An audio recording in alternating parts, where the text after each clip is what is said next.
Começamos a leitura, então, do capítulo 4 de Êxodo capítulo 4, versículos 18 a 31. Diz assim a palavra do Senhor, que é infalível, inerrante, e que serve para a nossa edificação, dizendo: Saindo Moisés, voltou para Jetro, seu sogro. Ele disse: Deixa-me ir e voltar a meus irmãos, que estão no Egito, para ver se ainda vivem. Disse-lhe Jetro: Vai-te em paz. Disse também o Senhor a Moisés em Midian: Vai, torna para o Egito, porque são mortos todos os que procuravam tirar-te a vista. Tomou, pois, Moisés a sua mulher e os seus filhos, fê-los montar num jumento e voltou para a terra do Egito. Moisés levava na mão o bordão de Deus. Disse o Senhor a Moisés: Quando voltares ao Egito, vê que faças diante de Faraó todos os milagres que te hei posto na mão. Mas eu endurecerei o coração para que não deixe ir o povo. Dirás a Faraó: Assim diz o Senhor: Israel é meu filho, meu mulher e os seus filhos. Fê-los montar num jumento e voltou para a terra do Egito. Moisés levava na mão o bordão de Deus. Disse o Senhor a Moisés: Quando voltares ao Egito, vê que faças diante de Faraó todos os milagres que te hei posto na mão. Mas eu endurecerei o coração para que não deixe ir o povo. Dirás a Faraó: Assim diz o Senhor: Israel é meu filho, meu primogênito. Digo-te, pois, deixa ir meu filho, para que me sirva. Mas, se recusares deixá-lo ir, eis que eu matarei teu filho, teu primogênito. Estando Moisés no caminho, numa estalagem, encontrou o Senhor e o quis matar. Então Zípora tomou uma pedra aguda, cortou o prepúcio de seu filho, lançou-o aos pés de Moisés e lhe disse: Sem dúvida, tu és para mim esposo sanguinário. Assim o Senhor o deixou. Ela disse: Esposo sanguinário, por causa da circuncisão. Disse também o Senhor a Arão: Vai ao deserto para encontrares com Moisés. Ele foi e, encontrando-o no monte de Deus, o beijou. Relatou Moisés a Arão todas as palavras do Senhor, com as quais lhe enviara, e todos os sinais que lhe mandara. Então se foram Moisés e Arão e ajuntaram todos os anciãos dos filhos de Israel. Arão falou todas as palavras que o Senhor tinha dito a Moisés, e este fez os sinais à vista do povo. E o povo creu. E tendo ouvido que o Senhor havia visitado os filhos de Israel e lhes vira a aflição, inclinaram-se e o adoraram. Irmãos, como nós temos observado desde o início de Êxodo, o Senhor tem conduzido toda a história do seu povo.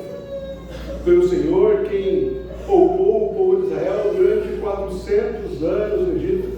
Foi o Senhor, mesmo quando o Faraó se levantou para pôr fim aos hebreus, quem fez com que, em meio às aflições, o povo multiplicasse e crescesse.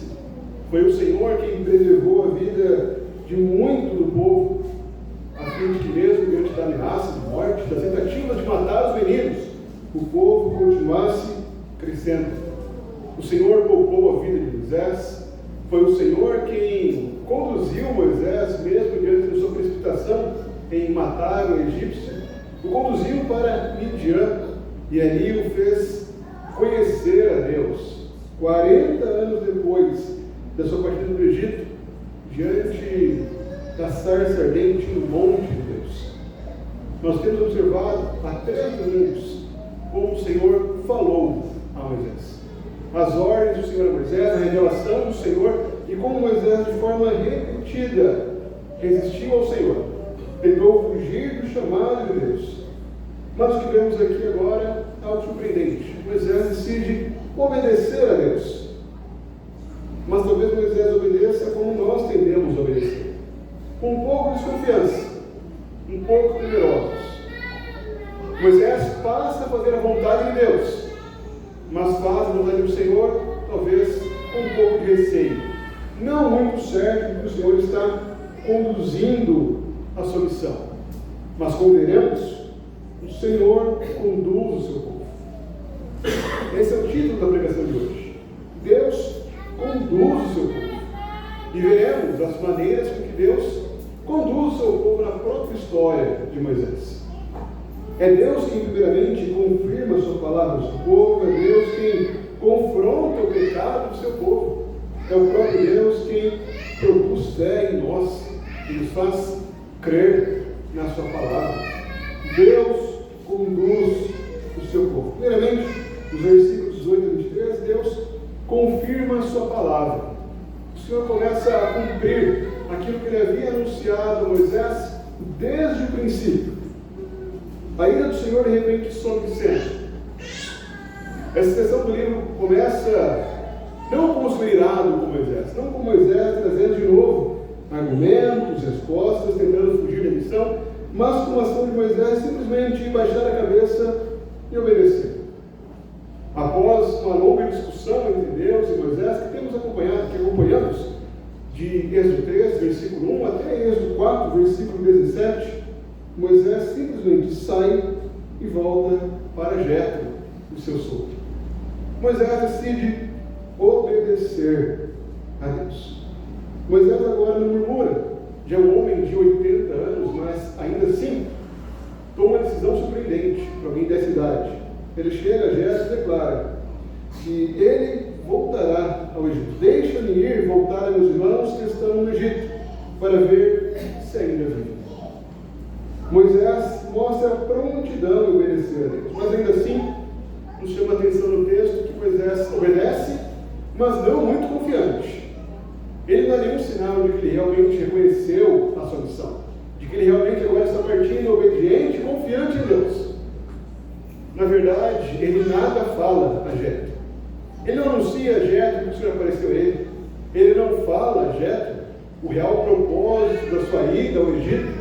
Na verdade, ele arruma uma justificativa. Eu vou ao Egito para ver se meus irmãos que estão no Egito ainda estão vivos. Estou indo para uma reunião familiar, para reencontrar o meu povo. Mas ele não fala nada sobre sua missão. Ele não anuncia que o Senhor decidiu salvar o seu povo. Ele não comunica a Jetro que Deus viu a aflição de Israel no Egito e agora iria atendê-lo. Isso, meu irmão, se reflete justamente a nossa postura. Quantas vezes nós não obedecemos ao Senhor, mas obedecemos, digamos que contra gosto. Obedecemos ao Senhor, mas obedecemos em silêncio. Não queremos deixar muito claro que estamos obedecendo a Deus. Não queremos deixar claro que somos tementes a Deus e que honramos a sua lei. Arrumamos justificativas, motivos, razões para que ninguém saiba que estamos de fato obedecendo a Deus. Talvez um dia o pastor te chamou atenção porque você faltou no domingo. E quando vem um outro convite para uma festa de aniversário no domingo, você disse, estou meio mal, preciso descansar um pouco mais porque amanhã, segunda-feira, eu tenho que trabalhar. Você não ousou dizer assim, eu tenho que focar na minha igreja, eu preciso dedicar o meu dia ao Senhor, ao meu Deus, ao meu Senhor. O dia não é meu, o dia é dele. Eu preciso honrá-lo com a minha vida.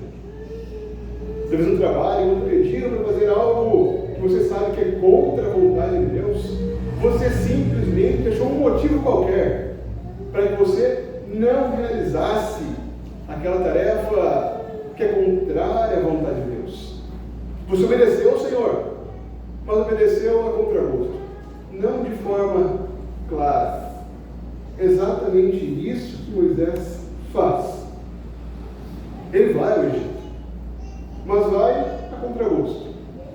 Não confia totalmente no Senhor. Não expressa claramente a sua obediência e não mostra a sua decisão real de cumprir com a vontade de Deus. A discussão acabou, mas Moisés ainda está receoso se realmente obedece a Deus ou se continua desconfiado desse Senhor que apareceu em uma sarça ardente que não se consumia. Até mesmo a reação de Jetro nos surpreende. Se lêssemos a Bíblia por completo, nesse momento, talvez esperaríamos de Jetro uma ação como a de Labão. Lembram-se de Labão? Depois de 14 anos servindo, Jacó fala, olha, está na hora de eu partir. Eu preciso voltar à minha terra.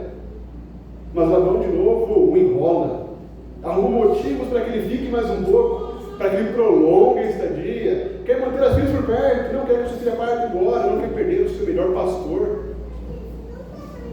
Mas ao contrário de Labão, Jetro simplesmente fala: tudo bem, Moisés, pode ir, vai em paz. Só vou dizer que Deus, o Senhor, o abençoe.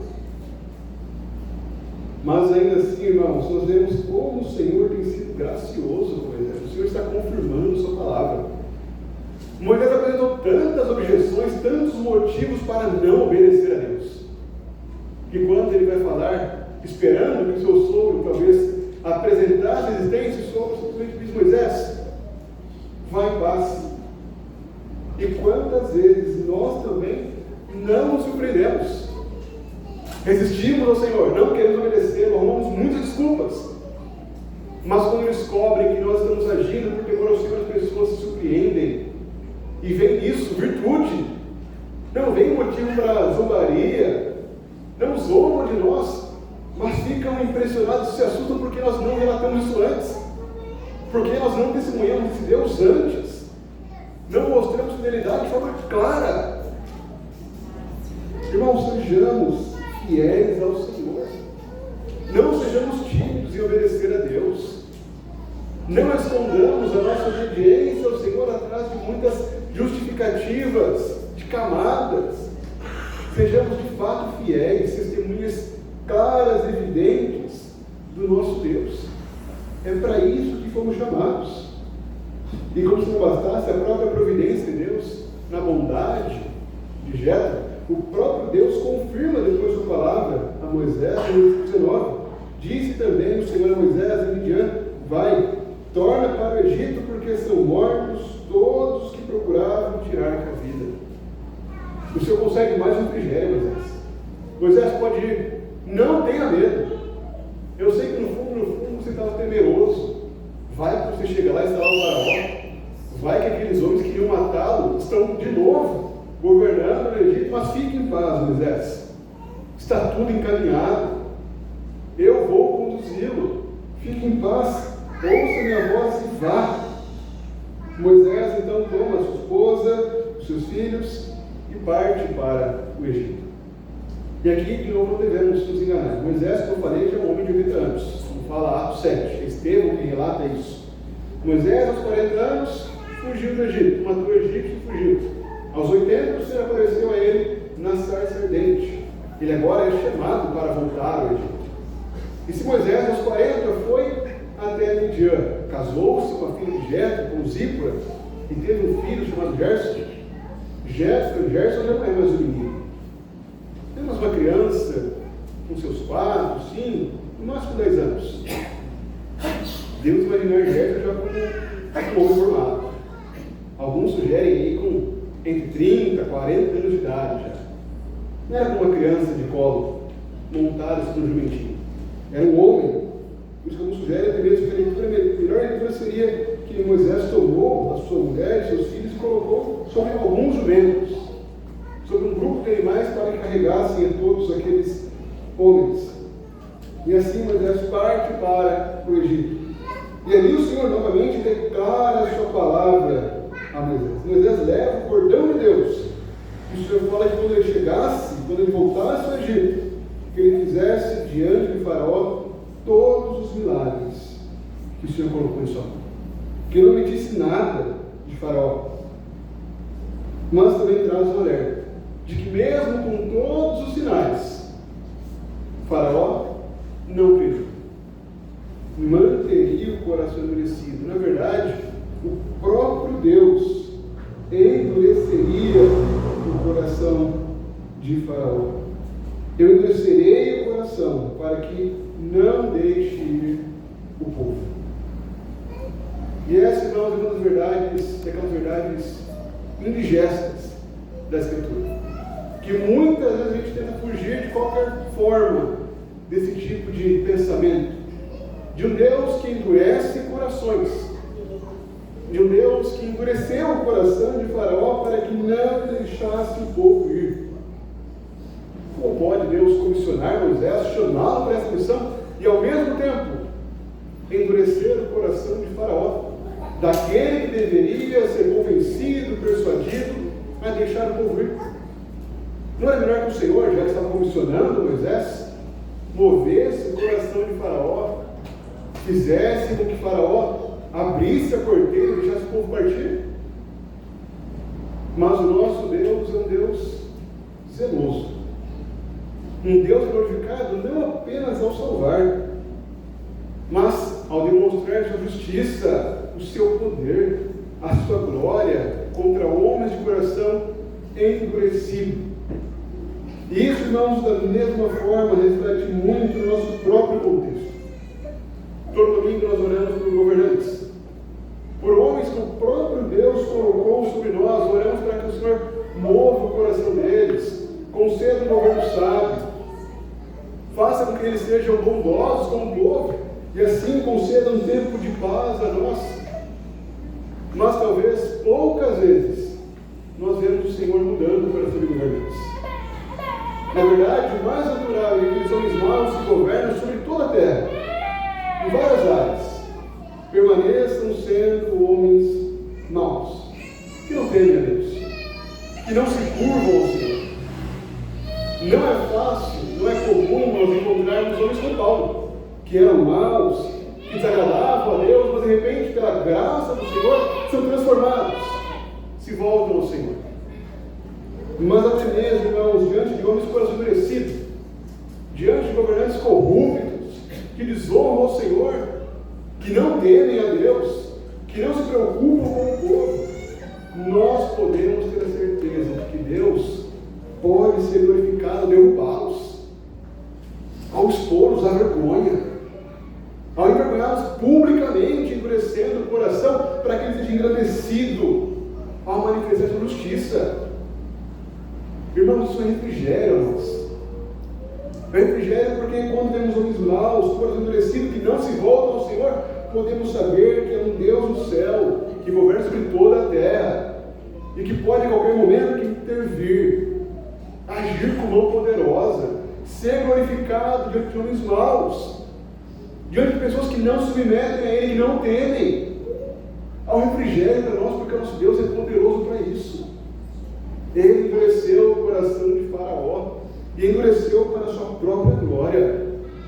É o Senhor mesmo que no último combate, digamos assim, em Êxodo 14, várias e várias vezes declara: eu serei glorificado nesta hora. Eu estou preparando até esse momento, em toda a história. Eu endureci Faraó até agora, para que eu seja engrandecido e glorificado. Portanto, lembremos disso, irmãos. Seja nesse tempo, seja como for, que o Senhor derrubar aqueles homens maus que não temem a Ele, glorifiquemos a Ele, reconheçamos a mão poderosa de Deus na história, que derruba tiranos, que demonstra o poder contra corações endurecidos, que é glorificado contra homens como Faraó.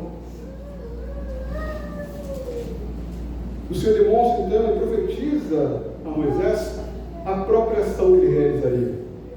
Ele demonstra o seu amor ao seu povo. Diga a Faraó: assim diz o Senhor de Israel, meu filho, meu primogênito. E digo depois: deixa ir meu filho, para que me sirva. Mas se recusares deixá-lo ir, eis que eu matarei teu filho, o teu primogênito. O Senhor mira diretamente no coração de Faraó. É como se ele dissesse: Faraó, você está mexendo com o meu povo, com o meu filho, com o meu amado. E se você não se meter a mim, se você não passar a ser bondoso, deixando o povo sair para me servir, eu vou atingir aquilo que você mais ama. O Senhor dele, aquele que você tem preparado há tanto tempo para ser o Faraó, após a sua partida, ele será ferido. Ele morrerá. Não ouse resistir a mim. O nosso Deus é poderoso e demonstrará o seu poder na própria história de Faraó. O nosso Deus ele tem controle de toda a história. Esse é um ensino muito claro nesse trecho. Como cantamos várias vezes ao longo do culto, o nosso Deus é soberano, ele controla toda a história, mas ninguém que possa detê-lo. A providência providência do Senhor, irmãos, ela se manifesta trazendo consolo a nós. Seja derrubando os homens poderosos, que o Senhor mesmo endurece o coração, ou seja, manifestar a sua misericórdia e graça. Moisés, antes de partir, teve o coração encorajado pelo Senhor. Moisés pode ir em paz ao Egito. Todos aqueles que desejavam sua morte já morreram. Se assemelha com isso, irmãos, a própria história de Paulo. Paulo chega a Corinto após muitas perseguições em Filipos, em Atenas. Mas quando chega a Corinto, o Senhor concede a ele refrigério. O Senhor aparece em visão a Paulo ontem à noite e fala: fique em paz, Paulo, prega o Evangelho, não se atemorize. Há muito povo meu nessa cidade, e eu permitirei que ninguém lhe faça mal. E Paulo, após tanto tempo de perseguição, fica 1 ano e meio em Corinto. Ali Paulo prega o Evangelho durante um longo período, pela graça do Senhor. Irmãos, o nosso Deus, Ele controla a história de coisas que nós não entendemos. Aquilo que poderia ser uma preocupação para Moisés já estava nos planos de Deus, já estavam inclusive resolvidos pelo Senhor, e isso nos leva a confiarmos em Deus. Irmãos, em muitas circunstâncias o Senhor trata de problemas antes mesmo que nós andemos ansiosos e preocupados com eles. Quantas situações o Senhor já nos trouxe providência antes mesmo que percebêssemos que a providência era necessária. O nosso Deus governa a história para o bem do seu povo. Ele age para o bem do seu povo. E Deus nos dirige de novo no Egito ao poupar o primogênito, mas ao exigir o primogênito de Faraó. E novamente o que nós vemos aqui é uma antecipação do próprio Evangelho. É o próprio Evangelho sendo anunciado a nós em Êxodo, pois o povo de Israel seria liberto por meio da morte do primogênito de Faraó. E isso reflete diretamente na nossa própria salvação. Por que estamos aqui? Porque nós estamos reunidos para adorar ao Senhor como é possível que pessoas como nós, pecadoras, estejam diante de um Deus que se ira contra o pecado. É somente porque o primogênito morreu em nosso lugar. Porque o Filho de Deus, o próprio Cristo, assumiu a nossa culpa. Tomou sobre nós os nossos pecados. Assumiu o preço para que nós fôssemos libertos do jugo do pecado e fôssemos aceitáveis ao Deus Santo, ao Deus justo, ao Deus que se ira contra o pecado. É somente por meio de Cristo, daquele que é o primogênito dentre os mortos, como diz João em Apocalipse, como Paulo diz em Colossenses. Ele é o primogênito dentre os mortos. É por conta da morte dele, da sua ressurreição, que nós agora temos nova vida. Irmãos, como nós podemos confiar no Senhor, confiar que Ele conduz a nossa história, pois Ele confirmou a sua palavra em Cristo. Aquilo que era necessário para a nossa salvação foi plenamente cumprido em Cristo. Ele morreu para que nós fôssemos libertos do pecado. E é Ele que nos chama para perseverar essa palavra que foi confirmada, que sustenta a nossa vida, que nos chama a confiar nele, seguir em obediência a Deus, sem temor, sem preocupações se Deus tem conduzido ou não. Nós sabemos que o Senhor tem nos conduzido, e sabemos porque Ele cumpriu a sua palavra, pois Ele mesmo providenciou o primogênito que morreu em nosso lugar e nos trouxe plena libertação, nos trouxe salvação completa, uma salvação pela graça somente. Louvemos a Deus pela obra de Cristo e confiemos nele pela sua condução em nossa vida. Em seguida, no versículo 24 a 26, há uma nova mudança, uma mudança bem repentina. E chegamos a um dos textos mais complicados, mais controversos de toda a Escritura. Estando Moisés no caminho, numa estalagem, encontrou o Senhor e o quis matar. De repente, Deus acabou de fazer promessas a Moisés, que mostrou o seu zelo, a decisão de matar o primogênito de Faraó, se não libertasse Israel, o primogênito do Senhor. Esse Deus encontra Moisés em Messalária e quer matá-lo. E aqui há muita discussão se Deus queria matar a Moisés, se ele queria matar ao filho de Moisés, mas qualquer que seja o alvo do Senhor, Deus tinha um alvo, havia morte. O Senhor estava pronto para tirar a vida de alguém. Mas por que o Senhor faria isso com Moisés? Como pode o Senhor, após comissionar a Moisés, trazer morte na viagem para o Egito? Deus comissionou Moisés, o chamou para uma missão, mas havia um grave problema. Moisés havia licenciado a aliança por longos anos. Zípora, a esposa de Moisés, intervém. Ela toma uma pedra aguda, uma espécie de faca naquela época, corta o prepúcio de seu filho e lança-o aos pés de Moisés. E diz a ele: sem dúvida tu és para mim esposo sanguinário, marido de sangue. É um texto bem complicado. O que quer dizer esposo de sangue? Por que será que o Senhor exigiu o prepúcio de Gerson, filho de Moisés, nessa situação? A própria sequência do texto explica que ela diz esposo sanguinário por causa da circuncisão. Aqui está o motivo da ira do Senhor. O motivo do Senhor tentar matar a Moisés ou a Gerson, o Senhor queria matá-los por conta da aliança. Lembremos que o Senhor havia anunciado a Abraão lá em Gênesis 17. Deus firmou a circuncisão como uma marca da aliança, com a marca a todos os homens que são participantes dessa aliança. E o próprio Deus havia dado uma advertência muito séria. Gênesis capítulo 17, versículo 14 diz: o incircunciso que não for circuncidado na carne do prepúcio, essa vida será eliminada do seu povo. Quebrou a minha aliança. Qual era a punição para os pais que não circuncidavam os filhos? Qual era a punição do incircunciso?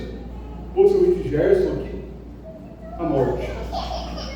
Deus aniquilaria, destruiria, apagaria o nome de todo aquele que não se submetesse a essa aliança.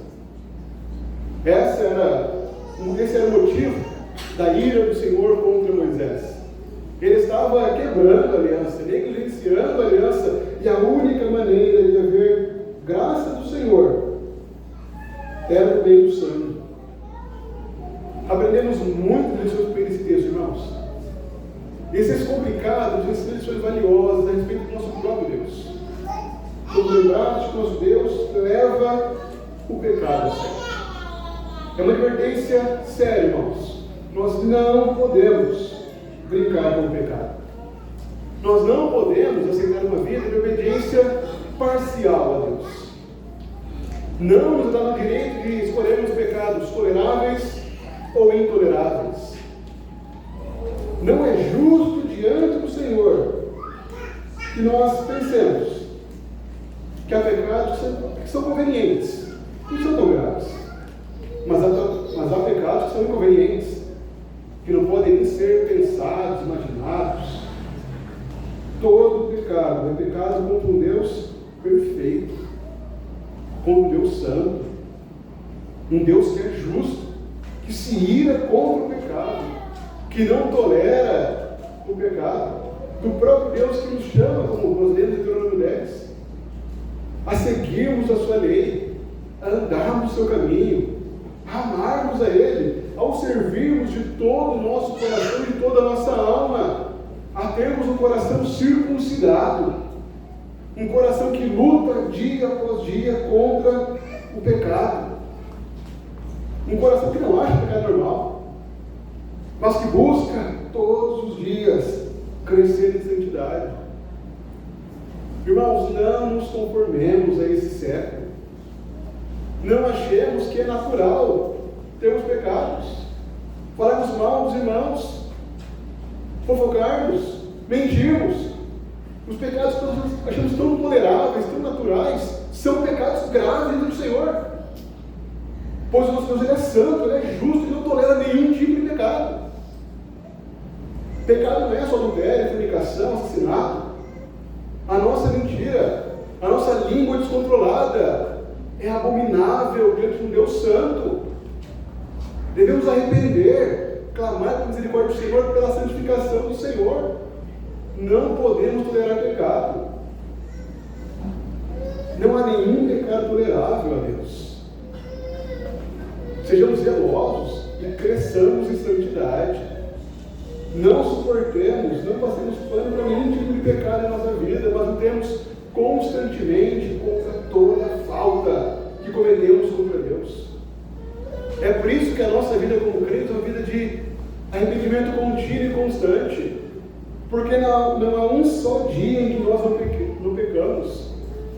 É por isso que nós precisamos todos os dias buscar ao Senhor, buscar o seu perdão, buscarmos arrependimento e graça diante do Senhor, clamarmos pela sua misericórdia.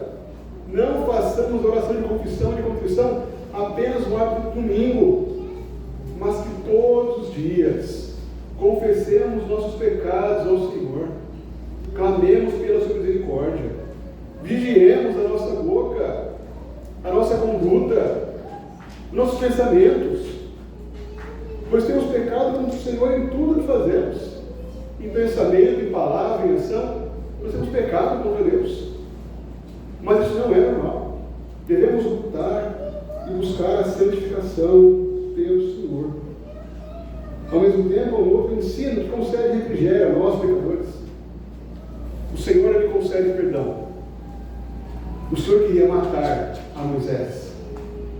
Qual era a única forma de Moisés ser poupado por um Deus justo? É pelo sangue. Somente o sangue pode trazer perdão a nós. O autor dos Hebreus nos lembra claramente disso. Sem derramamento de sangue, não há remissão. Não há a menor condição de nós sermos perdoados, a não ser pelo sangue. Mas não se muda. Não pense que você tem que ficar se impondo penas até começar a sangrar. Não pense que uma longa jornada de joelhos, até o joelho começar a sair sangue, perdoará o seu pecado. Não é o seu sangue quem perdoa o seu pecado. É somente o sangue de Cristo. Porque o mesmo autor que declarou que sem derramamento de sangue não há remissão, declarou que o sangue de cordeiros, de bodes, de nada serve. Eles nunca puderam perdoar pecados. É somente pelo sangue de Jesus Cristo, Filho de Deus, que nós podemos obter remissão. E louvado seja Deus que providenciou esse cordeiro perfeito, sem mácula a nós. O cordeiro derramou o seu sangue, retirou o nosso espírito de dívida e cravou na cruz. Nos trouxe plena redenção, perdão completo. Nós pecamos contra Deus, não estamos em santificação, irmãos, mas mesmo quando nós pecamos, nós não andamos desesperados, angustiados, pois em Cristo há perdão, a graça, a misericórdia. É por Ele que vivemos, é nele que temos alegria, é por Ele que somos santificados, é Ele que buscamos. Buscamos para a santificação, buscamos para o perdão, é nele que encontramos a plena satisfação do nosso coração. Amemos ao Senhor, nos deleitemos nele, temos prazer em viver diante de Cristo Jesus, nosso Senhor. Ele fez uma aliança conosco. E o chamado do Senhor é para sermos fiéis a essa aliança. É para cumprirmos o que nós juramos a Ele. Não sei se você se lembra, mas você foi batizado em igreja presbiteriana, foi transferido para essa igreja. Você fez um juramento. Entre muitos juramentos, de crer na Escritura como palavra de Deus, de aceitar o nosso símbolo de fé, a confissão de fé de Westminster, catecismo maior, catecismo breve. Além disso daí, você também jurou que buscaria a santidade, que se esforçaria para guardar a lei do Senhor, que seria alguém zeloso em amar a Deus. Você tem cumprido esse juramento? Você se lembra desse juramento quando você acorda pela manhã? Você jurou não diante de homens, mas diante do próprio Deus. Você tem sido fiel a essa aliança? Pais, nós juramos quando batizamos os filhos. Juramos que nós iríamos ensinar a palavra dos nossos filhos, que ensinaríamos a palavra a eles. Juramos que oraríamos por eles e com eles. Juramos que estaríamos a esse local de culto, faça chuva, faça sol, mesmo se nevar, estaremos aqui. Você tem sido zeloso com o seu juramento? Você tem lido a palavra dos filhos? Tem ensinado a eles a Santa Escritura? Tem orado por eles? Tem orado junto com eles? Tem sido alguém zeloso em estar presente em todo o culto? Não somente por ser obrigação sua, mas para cumprir o juramento que você fez de trazer seu filho aos cultos, independente da condição climática. Você tem cumprido o seu juramento? Irmãos, juramentos são coisas sérias. O Senhor é muito claro em dizer para nós não jurarmos precipitadamente, não agirmos com ansiedade, não nos precipitarmos jurando aquilo que nós não queremos jurar. Sejamos fiéis ao Senhor em juramentos, cumpramos aquilo que prometemos a Deus, sermos fiéis a essa aliança. Pois Cristo nos firmou uma aliança, nos chama para sermos fiéis a essa aliança. Por fim, o Senhor então, Ele confirma a sua palavra, Ele confronta o seu povo e Ele também produz fé no coração do seu povo. O Senhor agora conduz a parte final antes da chegada ao Egito. Ele mostra então que o Senhor falou: Arão, vai ao deserto para que encontrares com Moisés. Ele foi, encontrando no monte de Deus, o beijou. O Senhor cumpre aquilo que havia prometido no final da conversa com Moisés: eu vou trazer o seu irmão, Arão. Ele será por boca, e você será por Deus. E aqui eles se encontram, se emocionam, se beijam, e ali há um reencontro entre Moisés e Arão. Mas Moisés mudou. Aquele Moisés, no começo do texto, que parte de Midian, com meias verdades, escondendo o que havia acontecido de Jetro, ao ver Arão, ele relatou todas as palavras do Senhor, com as quais ele enviara, e todos os sinais que lhe mandara. A confrontação, ela tem um propósito bom, irmãos. Não fique magoado se o pastor, os presbíteros confrontarem com outro pecado. O propósito é bom. A busca não é por magoar o irmão, por entristecê-lo. Ao contrário, nosso Deus nos confronta para o nosso bem. Moisés foi transformado e mudado naquele estalagem. Ele prontamente fala a Arão aquilo que o Senhor desejava. Não chega com meias verdades. Ele relata todas as palavras, todos os sinais. Não poupa nada de Arão. Ele é muito claro com o seu irmão, anunciando a vontade de Deus. E assim, eles partem para o Egito. E ao chegar lá de novo, o Senhor surpreende. Moisés esperava resistência, esperava dificuldades, esperava que houvesse questionamentos. Mas tão logo Moisés e Arão ajuntam os anciãos, falam as palavras, todas as palavras do Senhor, fazem os sinais do povo. No versículo 31 é dito que o povo creu. E tendo ouvido que o Senhor havia visitado os filhos de Israel e decidiram a aflição, inclinaram-se e o adoraram. Moisés arrumou tantas desculpas, pensou em tantos cenários, que quando ele chega lá, o Senhor simplesmente age. Simplesmente faz aquilo que ele havia dito. Eles o ouvirão. O povo crê em Moisés. Toda aquela preocupação de Moisés era tolice. Era um coração buscando fugir do Senhor. Era um coração procurando justificativas e motivos para não obedecer. Mas na verdade o Senhor mostra para ele que ele é Deus, que ele faz o que ele promete, que ele cumpre toda a sua palavra. É ele quem atua no coração do povo, que não mostra nenhuma resistência, simplesmente crê. Irmãos, esse é o refrigério, de novo, todos nós.